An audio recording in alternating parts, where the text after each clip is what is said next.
नमस्कार, मैं Ravindra Kumar.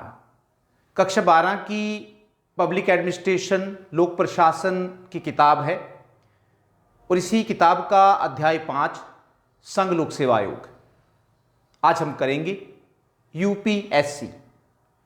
Full form बताएं तो union public service commission, union public service commission, और हिंदी में कहें तो संघ लोक सेवा आयोग। आपने बहुत से लोगों से सुना होगा कि वह यूपीएससी की तैयारी कर रहे हैं या सिविल सेवा परीक्षा की तैयारी कर रहे हैं। कुछ लोगों से आपने यह भी सुना होगा कि वे क्या बनना चाहते हैं, तो उनका सीधा सा जवाब होता है आईएएस ऑफिसर या डीसी डिस्ट्रिक्ट कमिश्नर या एसपी पुलिस सुपरिटेंडेंट। लेकिन सवाल पैदा होता है कि डीसी या एसपी बनते कैसे हैं, इसके लिए क्या करना पड़ता है।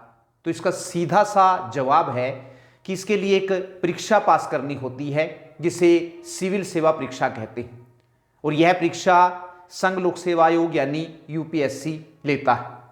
तो इस प्रकार हम कह सकते हैं कि संघ लोक सेवा आयोग केंद्र सरकार की एक भर्ती करने वाली संस्था है जो सिविल सेवा परीक्षा के माध्यम से भर्ती करने का काम करता है। संघ लोक सेवा आयोग सिविल सेवा परीक्षा के माध्यम से विभिन्न सिविल सेवाओं के लिए भर्ती करता है। इस परीक्षा में हर साल लाखों उम्मीदवार बैठते हैं, जिनमें से कुछ हजार ही पास हो पाते हैं। इन सिविल सेवाओं में सबसे लोकप्रिय सेवाएं 3-4 हैं, जिनमें हर साल हर व्यक्ति जाना चाहता है। पहली है भारतीय प्रशासनिक सेवा, दूसरी भारतीय पुलिस सेवा, इंडियन पुलिस सर्विस आईपीएस कहते हैं, और भारतीय प्रशासनिक सेवा इंडियन एडमिनिस्ट्रेटिव सर्विस आईएएस कहते हैं इसको। एक है भारतीय राजस्व सेवा, इंडियन रेवेन्यू सर्विस, और एक जो सबसे लोकप्रिय सेवा है वो है भारतीय विदेश सेवा, इंडियन फॉरेन सर्विस। जो उम्मीदवार सिविल सेवा परीक्षा में सफल होते हैं उनको सेवाओं का आवंटन परीक्षा में प्राप्त रैंकिंग के आधार पर किया जाता है। जिसके ज़्यादा नंबर होते हैं उसको पहले अपनी पसंद की कोई सी भी सेवा मिल सकती है। सिविल सेवा परीक्षा के माध्यम से जिन सिविल सेवाओं के लिए भर्ती की जाती है उन्हें हम 3 भागों में बांट सकते हैं। पहली है अखिल भारतीय सेवाएं। इसमें 3 सेवाएं आती हैं जिनको ऑल इंडिया सर्विसेज कहते हैं, अखिल भारतीय सेवाएं। तो इसमें 3 सेवाएं आती हैं, भारतीय प्रशासनिक सेवा, इंडियन एडमिनिस्ट्रेटिव सर्विस, भारतीय पुलिस सेवा, इंडियन पुलिस सर्विस आईपीएस, और भारतीय वन सेवा, इंडियन फॉरेस्ट सर्विस आईएफएस। तो ये 3 सेवाएं अखिल भारतीय सेवाओं में आती हैं, जहाँ जिनके जो अधिकारी होते हैं वो पूरे देश में नियुक्त किए जाते हैं। दूसरी है केंद्रीय सिविल सेवाएं ग्रुप ए। इसमें भी कई सेवाएं आती हैं, जैसे भारतीय डाक सेवा, भारतीय राजस्व सेवा, इंडियन रेवेन्यू सर्विस, भारतीय विदेश सेवा, इंडियन फॉरेस्ट सर्विस। और तीसरी है केंद्रीय सिविल सेवाएं ग्रुप बी। इसमें भी कई सेवाएं आती हैं, जैसे केंद्रीय सचिवालय सेवा, पौंडीचेरी सिविल सेवा, पोस्ट मास्टर सेवा, पौंडीचेरी पुलिस सेवा, और भारतीय जलवायु सेवा आदि। भारतीय प्रशासनिक सेवा, जिसको इंडियन एडमिनिस्ट्रेटिव सर्विस कहते हैं, आईएएस कहते हैं, अखिल भारतीय सेवाओं में से सबसे महत्वपूर्ण सेवा है।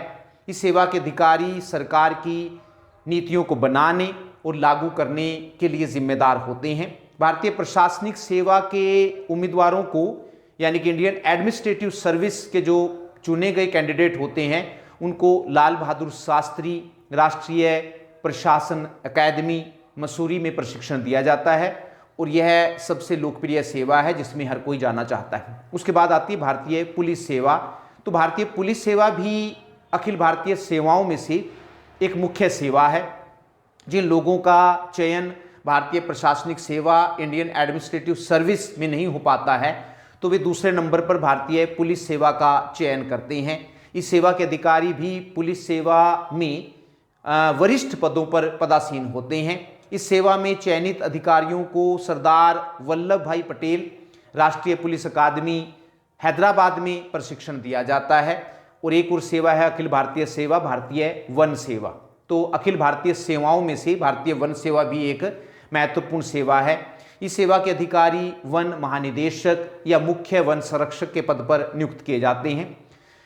बात आती है कि संघ लोक सेवा आयोग जो ये भर्ती करने का काम करता है, इसका कार्यालय कहां पर है। तो संघ लोक सेवा आयोग का कार्यालय नई दिल्ली में धौलपुर हाउस में स्थित है और वर्तमान समय में डॉक्टर मनोज सोनी संघ लोक सेवा आयोग के अध्यक्ष के पद पर कार्यरत हैं। ऐतिहासिक पृष्ठभूमि की बात करें कि कब इस लोक सेवा आयोग की स्थापना की गई थी, तो 1923 में ब्रिटिश सरकार द्वारा लॉर्ड ली की अध्यक्षता में रॉयल कमीशन की स्थापना की गई थी।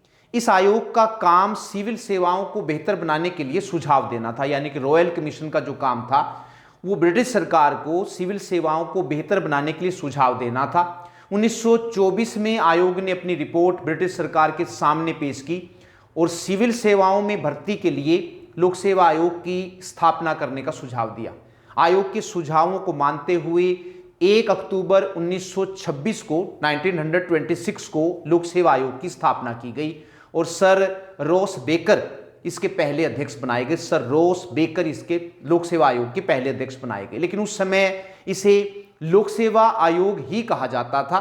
भारत सरकार अधिनियम 1935 के द्वारा इसका नाम बदलकर संघीय लोक सेवा आयोग, संघ नहीं बल्कि संघीय लोक सेवा आयोग, इंग्लिश में कहें तो फेडरल पब्लिक सर्विस कमीशन कर दिया गया। भारत सरकार अधिनियम 1935 के द्वारा फेडरल पब्लिक सर्विस कमीशन कर दिया गया। स्वतंत्रता के बाद 26 जनवरी 1950 को जब भारत का संविधान लागू हुआ तो इसका नाम बदलकर संघ लोक सेवा आयोग यानी कि यूनियन पब्लिक सर्विस कमीशन कर दिया गया और इसे संवैधानिक दर्जा दिया गया, अर्थात संविधान में इसका वर्णन किया गया।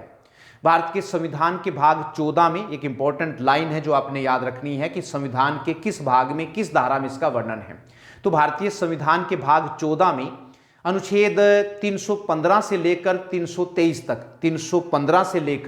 323 तक संघ और राज्यों के अधीन सेवाएं, ये शीर्षक है जो 14वें उसका अध्याय का, संघ और राज्यों के अधीन सेवाएं शीर्षक से संघ लोक सेवा आयोग और प्रत्येक राज्य के लिए राज्य लोक सेवा आयोग का प्रावधान किया गया है। संवैधानिक दर्जा देने के साथ साथ इसे स्वायत्तता भी दी गई है ताकि यह बिना किसी दबाव के भर्ती के काम को कर सके और सिविल सेवाओं में उच्च योग्यता प्राप्त व्यक्तियों को ही नियुक्त कर सके।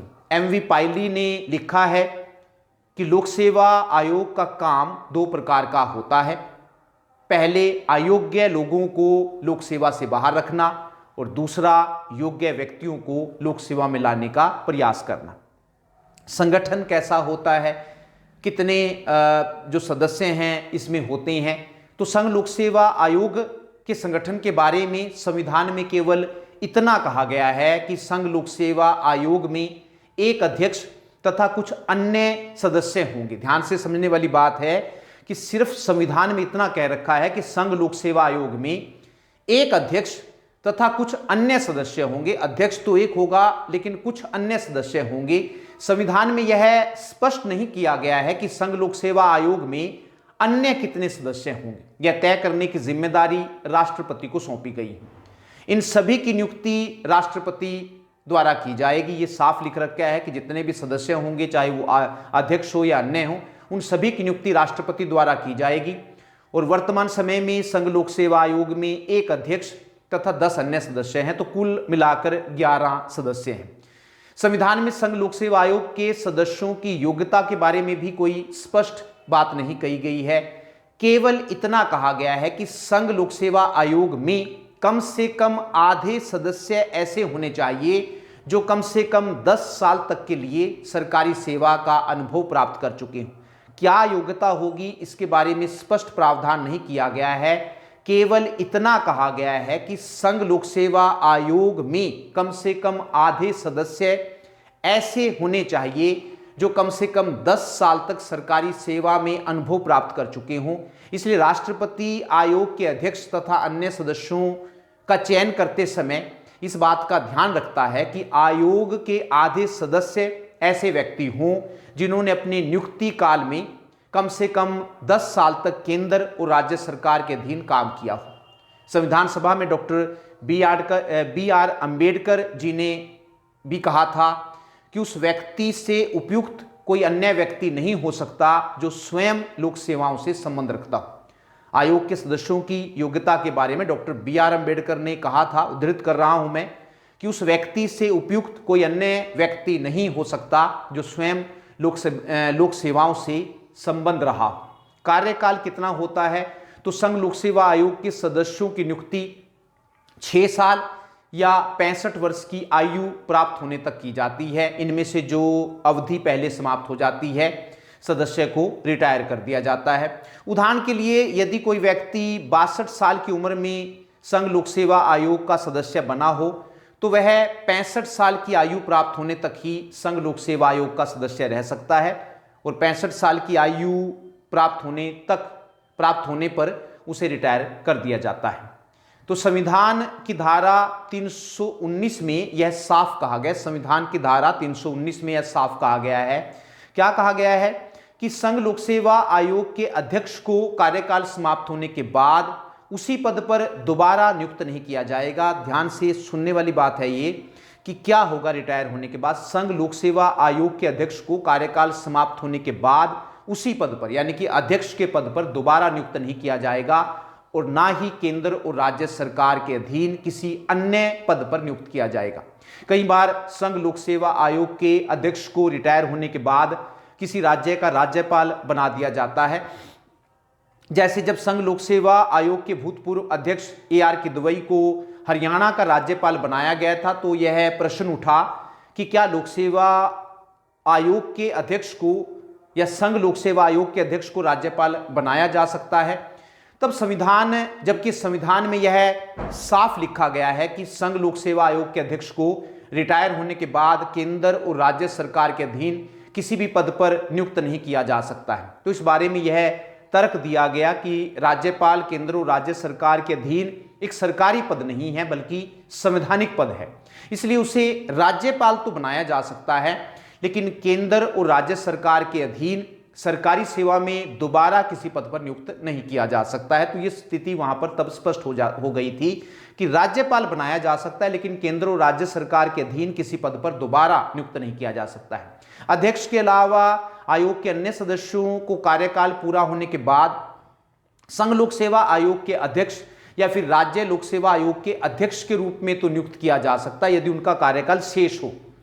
आयोग के जो अन्य सदस्य हैं उनको संघ लोक सेवा आयोग का अध्यक्ष और राज्य लोक सेवा आयोग का अध्यक्ष के रूप में उनको नियुक्त किया जा सकता है, लेकिन सरकार के किसी अन्य विभाग में किसी अन्य पद पर नियुक्त नहीं किया जा सकता है। इसी प्रकार एक और प्रावधान, एक और साफ संविधान में लिखा गया है कि राज्य लोक सेवा आयोग के अध्यक्ष को कार्यकाल पूरा होने के बाद संघ लोक सेवा आयोग के अध्यक्ष या अन्य सदस्य के रूप में नियुक्त किया जा सकता है। संघ लोक सेवा आयोग के अन्य सदस्य के रूप में नियुक्त किया जा सकता है लेकिन केंद्र और राज्य सरकार के अधीन किसी अन्य पद पर नियुक्त नहीं किया जा सकता है। ये साफ साफ संविधान में वर्णन किया गया है। वेतन और भत्तों की बात करें तो संघ लोक सेवा आयोग के सदस्यों के वेतन और भत्ते तथा सेवा की अन्य शर्तों को निर्धारित करने का अधिकार राष्ट्रपति को दिया गया है। उनके वेतन और भत्ते भारत की संचित निधि कंसोलिडेटेड फंड से दिए जाते हैं और किसी भी सदस्य के वेतन भत्तों और सेवा की शर्तों में उसके कार्यकाल में किसी प्रकार का परिवर्तन नहीं किया जा सकता है। वर्तमान समय में संघ लोक सेवा आयोग के अध्यक्ष को 2,50,000 रुपये मासिक वेतन दिया जाता है और अन्य सदस्यों को 2,25,000 रुपये मासिक वेतन दिया जाता है। पद से हटाना या फिर जिसको हम कहें निलंबन, रिमूवल या फिर सस्पेंड करना, तो संविधान के अनुच्छेद 317 में संघ लोक सेवा आयोग के सदस्यों को पद से हटाने की प्रक्रिया का वर्णन किया गया है। लेकिन यहां यह बात बताना जरूरी है कि संघ लोक सेवा आयोग के सदस्यों को उस विधि से पद से नहीं हटाया जा सकता जिस विधि से सर्वोच्च न्यायालय या चुनाव आयोग के सदस्यों को पद से हटाया जाता है। यहाँ थोड़ा सा डिफरेंट है, अलग, उनके लिए अलग प्रकार की व्यवस्था, संवैधानिक पद है, लेकिन साफ ये कहा गया है कि उस विधि और उन कारणों से पद से नहीं हटाया जा सकता जिस विधि और जिन कारणों से सर्वोच्च न्यायालय के न्यायाधीश को पद से हटाया जा सकता है। तो इस पद को या अध्यक्ष और अन्य सदस्यों को पद से हटाने के लिए 4 परिस्थितियां संविधान में बताई गई हैं। पहली है कि यदि वह दिवालिया घोषित किया गया हो। दिवालिया का मतलब है कि उसकी देनदारियां बढ़ गई हों, लेनदारियां कुछ नहीं हो। तो उसको हम कहते हैं दिवालिया, जिसको हम बैंकरप्ट कहते हैं। तो यदि वह दिवालिया घोषित कर दिया गया हो। दूसरा स्थिति है कि यदि वह अपने कार्यकाल के दौरान अपने कर्तव्यों के बाहर, जो संघ लोक सेवा आयोग के अध्यक्ष या फिर सदस्य के रूप में उसके कार्य है, यदि वह अपने कार्यकाल के दौरान अपने कर्तव्यों के बाहर किसी कंपनी में कोई ऐसा काम कर रहा हो जहां उसे उसके काम के बदले में भुगतान किया जाता, अगर उसको काम के बदले में पेड किया जा रहा है, वेतन दिया जा रहा है किसी फैक्ट्री में तो ऐसी स्थिति में भी उसको पद से हटाया जा सकता है। और तीसरी परिस्थिति है कि यदि वह राष्ट्रपति की राय में, राष्ट्रपति की नज़र में मानसिक और शारीरिक कमजोरी के कारण अपने पद के कार्य करने में असमर्थ या फिर अयोग्य हो गया हो, तो ऐसी स्थिति में भी राष्ट्रपति उसे पद से हटा सकता है।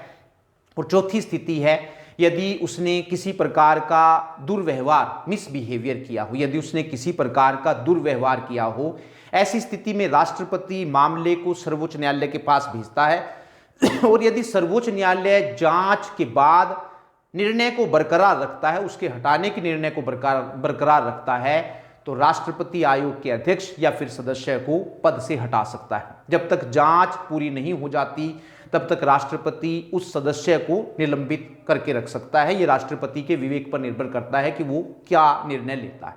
लोक सेवा, संघ लोक सेवा आयोग के कामों की अगर बात करें तो संविधान की धारा 320 में अनुच्छेद 320 में संघ लोक सेवा आयोग के कामों का वर्णन किया गया है। एक दो करके हम करते हैं इनके कामों को। पहले नंबर पर है केंद्र सरकार के विभिन्न पदों पर नियुक्ति करने के लिए प्रतियोगिता परीक्षाएं आयोजित करना। केंद्र सरकार के विभिन्न पदों पर, जो सिविल सेवा परीक्षा है जिसको हम कहते हैं, वो आयोजित करना। तो केंद्र सरकार के विभिन्न पदों पर नियुक्ति करने के लिए प्रतियोगिता परीक्षाएं आयोजित करना और सफल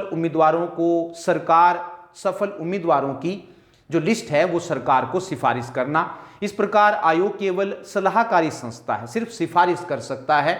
आयोग की सलाह को मानना या न मानना सरकार की इच्छा पर निर्भर करता है। आयोग सिर्फ उम्मीदवारों की लिस्ट सरकार को उपलब्ध करवाता है, उसको मानना, कितने लोगों को सरकार नियुक्त करती है और कितने लोगों को नियुक्ति पत्र नहीं देती है, सरकार की इच्छा पर निर्भर करता है। दूसरा काम है लोक सेवकों की पदोन्नति, प्रमोशन, तबादले, ट्रांसफर और अनुशासनात्मक कार्यवाही के बारे में केंद्र सरकार को सलाह देना।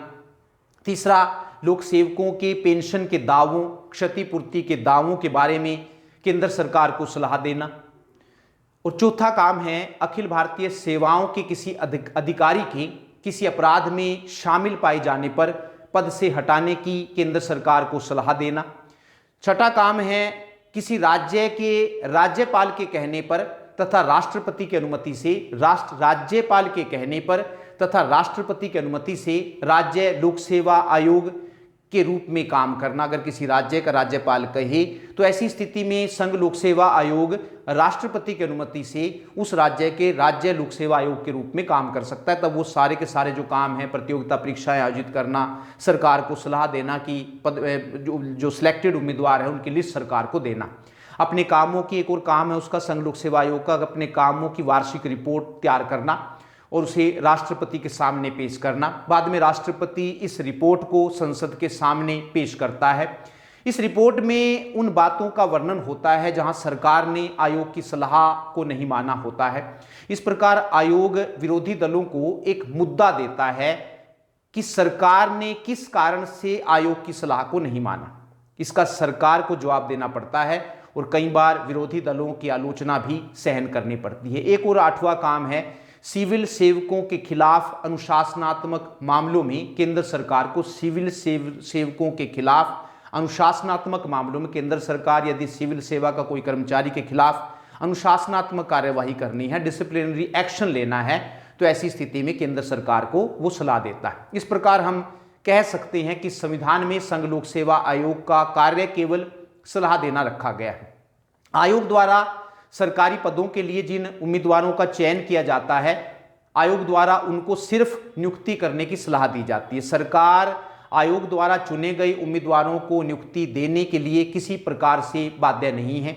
सरकार नियुक्ति देने से इनकार भी कर सकती है, लेकिन देखने में आया है कि सरकार आयोग की सलाह को मान लेती है। इसी प्रकार अन्य सेवा संबंधी मामलों जैसे पदोन्नति, अनुशासनात्मक कार्यवाही में भी आयोग का काम केवल सलाह देना ही है। कुछ विद्वानों का कहना है कि संघ लोक सेवा आयोग को सलाहकारी रखना ही अच्छा है, सलाहकारी रखना ही अच्छा है, क्योंकि यदि उसे सरकार के लिए बाध्यकारी कर दिया जाए तो ऐसी स्थिति में दो दो सरकारें बन जाएगी। हर साल आयोग अपनी रिपोर्ट राष्ट्रपति को पेश करता है। इस रिपोर्ट में उन मामलों का वर्णन होता है जिनमें सरकार द्वारा उसकी सलाह को नहीं माना जाता है। इसके बाद सरकार को ज्ञापन द्वारा सदन में यह स्पष्ट करना होता है कि आयोग की सलाह को क्यों नहीं माना गया है। वास्तव में आयोग की सिफारिशें केवल सलाहकारी रूप में होने के कारण ज्यादा प्रभावशाली, यदि वे बाध्यकारी होती तो शायद कम प्रभावशाली होती, क्योंकि यदि आयोग को बाध्यकारी शक्तियां प्रदान कर दी जाएंगी तो इससे सरकार और आयोग के बीच विवाद उत्पन्न हो सकते हैं और ऐसी स्थिति उत्पन्न हो सकती है जिसमें दोनों एक ही अधिकार के अंतर्गत प्रतिद्वंदी संस्थाएं बन जाए। हर कोई अपनी इच्छा दूसरे पर लादने का प्रयास करेगा। इस प्रकार संविधान में एक और जहां आयोग को राजनीति और अन्य राजनीति और अन्य सलाह को अन्य दबावों से मुक्त रखने की समुचित व्यवस्था की गई है, वहीं दूसरी ओर उसकी सलाह को मानने के लिए सरकार को मजबूर न करके इस बात की भी व्यवस्था की गई है कि आयोग अपने अधिकारों का दुरुपयोग न कर सके। आयोग की सलाह को मानकर केंद्र सरकार ने एक अच्छी परंपरा विकसित की है। देखने में आया है कि सरकार आयोग की सभी सिफारिशों को स्वीकार कर लेती है। आयोग की हर साल हजारों सिफारिशों में से केवल एक दो ही ऐसी होती हैं जिनको सरकार स्वीकार नहीं करती है। एक आरोप यह भी लगाया जाता है कि सरकार ने एक नई ही परंपरा शुरू कर दी है। कई बार सरकार आयोग की सलाह के बिना ही अन्य तरीकों से नियुक्तियां कर लेती हैं। यदि कोई मंत्रालय किसी उम्मीदवार के चयन को पसंद नहीं करता तो वह प्रस्तावित पद को वापस ले लेता है और फिर उस पद पर 1 साल के लिए अपनी पसंद के व्यक्ति को अस्थायी रूप से नियुक्त कर देता है। कई बार यह भी देखने में आया है कि कोई मंत्रालय अल्पकाल के लिए तदर्थ नियुक्तियां कर देता है, एडहोक नियुक्तियां कर लेता है और फिर अधिकारी की कार्य अवधि को निरंतर बढ़ाता रहता है। मंत्रालय आयोग को यह आश्वासन दे देता है कि प्रस्तावित पद कुछ समय के बाद समाप्त हो जाएगा और इस प्रकार आयोग को मंत्रालय की बात माननी पड़ती है। हालांकि संघ लोक सेवा आयोग ने मंत्रालयों की इस प्रकार की हरकतों का बार बार विरोध किया है, लेकिन फिर भी संघ लोक सेवा आयोग की जो उपयोगिता है वो वर्तमान समय में भी बनी हुई है और योग्य व्यक्तियों को भर्ती करने का जो विश्वास है उस पर आज भी बना हुआ है। धन्यवाद, नमस्कार।